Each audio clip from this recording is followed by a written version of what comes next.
अजूनही बाकी आणि 25 धावांची आवश्यकता या मॅच मध्ये. 24 धावा धाव फलकावरती आहेत आणि अजून जर विचार केला तर येणारे 12 बॉल आणि 25 धावांची आवश्यकता या मॅच मध्ये. कोण जिंकेल कोण बनेल या मॅचचा सिकंदर ती येणारी वेळ सांगून जाईल. 12 बॉल आणि 25 धावांची आवश्यकता या मॅच मध्ये.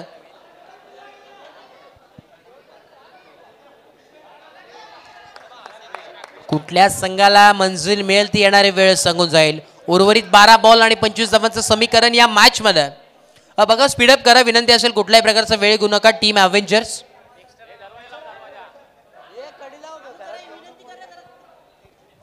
बघा विनंती असेल जे प्रेक्षक बाहेर आहेत विनंती थोडस आतमध्ये येऊ नका. तेजस कडी लावून घ्यायचे. तेजस बघा खेळाडूंनी फक्त विनंती आपण आतमध्ये थांबायचं आहे. यावेळेस फटका चांगला आहे परंतु इथे मात्र काय गोलंदाजी. पहिल्याच बॉल वरती धक्का लागत असताना धक्का क्रमांक 4 फलंदाज इथे मात्र मुन्ना बॅक टू डक आउट.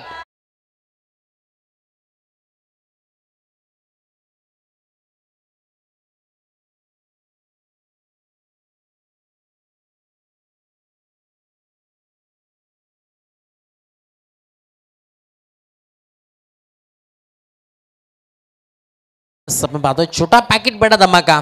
काय गोलंदाजी क्लास क्लास गोलंदाजी. मी तर म्हणेन यावेळीच त्याचं आपण नक्कीच कौतुक करा. टाळ्या वाजून त्या गोलंदाजाचं.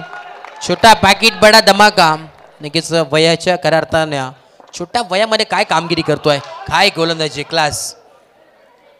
इथे मात्र महत्वाच्या क्षणी इथे मात्र गोलंदाजी करतोय. 3 बॉलचा खेळ झालाय.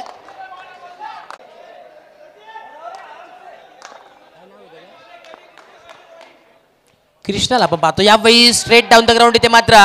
इथे मात्र सलगची तिसरी जेल त्याच्या हातामध्ये आपल्याला पाहायला मिळते.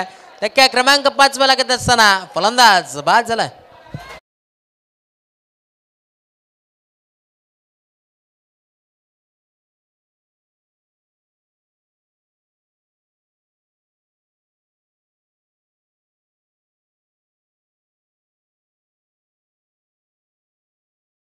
आपण पाहतोय यावेळेस बॅटिंग साठी आला. इनाट नंबर 6 वरती आपण पाहतोय विशालला. यावेळेस काय गोलंदाजी क्लास क्लास लाजवाब गोलंदाजी पाहायला मिळते. छोटा पॅकेट बडा धमाका. वरती लहान पण कीर्ती महान असा गोलंदाज आहे. इथे मात्र टाळ्या वाजवा या गोलंदाजासाठी. जर ही ओव्हर जर आवडली असेल ना तर नक्कीच टाळ्या वाजवा. काय गोलंदाजी फक्त आणि फक्त 3च धावा यावेळी खर्च केल्यात ते म्हणजे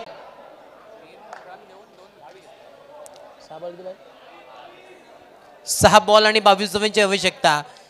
कृष्णाचा जो विचार केला फक्त आणि फक्त 3 धावा खर्च केल्या त्यांनी 2 विकेट मात्र प्राप्त केल्यात.